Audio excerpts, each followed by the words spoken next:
Want to learn how to edit your body on Facetune? I'm Emily, and in this tutorial, I'll walk you through the steps to do so. Open the Facetune app first. Tap on the plus icon at the bottom.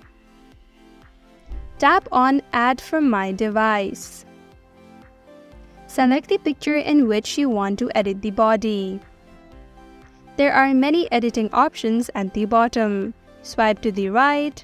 Tap on Reshape. There are three options: Reshape, Refine, and Resize.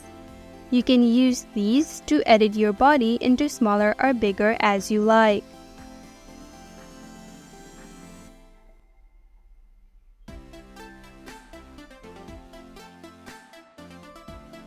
After you're satisfied, tap on Save at the top right.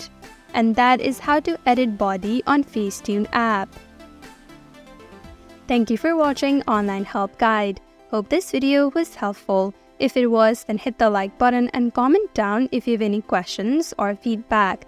Also, if you're new to our channel, subscribe and hit the bell icon so that you don't miss our upcoming videos.